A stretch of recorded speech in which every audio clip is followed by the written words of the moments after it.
हाल ही में कांग्रेस नेता राहुल गांधी के एक बयान पर बिहार के स्वास्थ्य मंत्री मंगल पांडे ने तीखी प्रतिक्रिया व्यक्त की। मंत्री पांडे ने राहुल गांधी को फर्जी आदमी करार देते हुए कहा कि उनकी सोच हिंदुस्तान की नहीं बल्कि इटली की मानसिकता की है। इससे पहले जुलाई 2024 में राहुल गांधी के हिंदू धर्म पर दिए गए एक बयान पर भी मंत्री पांडे ने आलोचना की थी। उन्होंने कहा था कि राहुल गांधी ने देश के करोड़ों हिंदुओं की भावनाओं को ठेस पहुंचाई है और उनकी विचारधारा जिन्ना की हिंदू विरोधी मानसिकता से प्रेरित है। मंत्री पांडे ने राहुल गांधी की आलोचना करते हुए कहा कि उनकी पार्टी तुष्टीकरण की राजनीति की पराकाष्ठा पार कर चुकी है और राहुल गांधी की नियत देश की छवि धूमिल करने की है। इन बयानों से स्पष्ट है कि मंत्री मंगल पांडे राहुल गांधी की विचारधारा और उनके बयानों को लेकर असहमत हैं और उन्हें आलोचना का पात्र मानते हैं।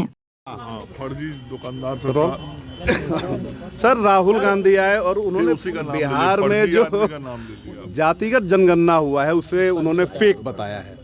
तो अपने फर्जी आदमी जिनका नाम आप ले रहे हैं, फर्जी मैं इसलिए कह रहा हूँ कि सारे चीज़ों की तथ्यात्मक जानकारी उनको नहीं रहती है। एक तो पहले उनको ये जानकारी होना चाहिए कि बिहार में जो जातीय जनगणना हुई वह उस वक्त निर्णय लिया गया जब भारतीय जनता पार्टी सरकार में थी और सभी दलों ने समर्थन किया था।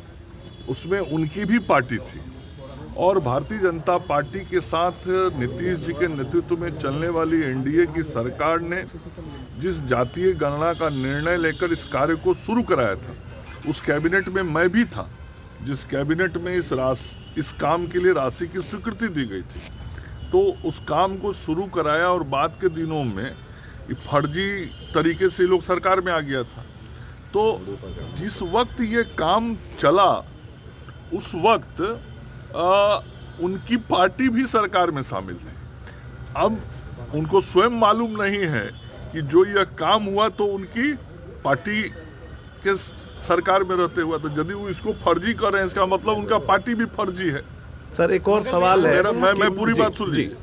यदि वो इसको फर्जी कह रहे हैं तो इसका मतलब कि उनकी ही पार्टी सरकार में थी, पार्टी भी फर्जी है।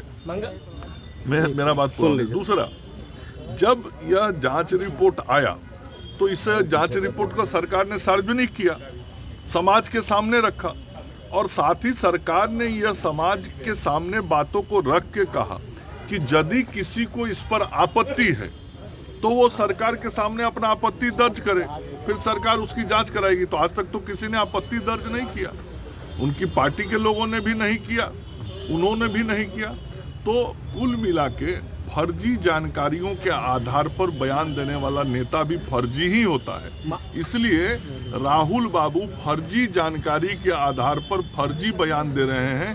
हम लोगों के नज़र में वो नेता भी फर्जी ही हैं। अच्छा, ये मांझी जी कह रहे हैं कि दिल्ली में टिकट नहीं मिला, झारखंड में नहीं मिला, बिहार में अपना औकात बता दें और रोहिणी जी को का ऑफर भी मिल रहा है। सभी हमारे सम्मानित जो एनडीए के नेता हैं, आप लोगों को उसकी चिंता नहीं करनी है। हमारे जो सभी सम्मानित एनडीए के नेता हैं वह केंद्रीय स्तर पर बैठते हैं, सब बात होती है और सब निर्णय होता है। महागठबंधन के नेता कर रहे हैं डूबती नैया को पार लगाएंगे मांझी जी को। अच्छा बताइए ना, डूबती नैया उनका ना है।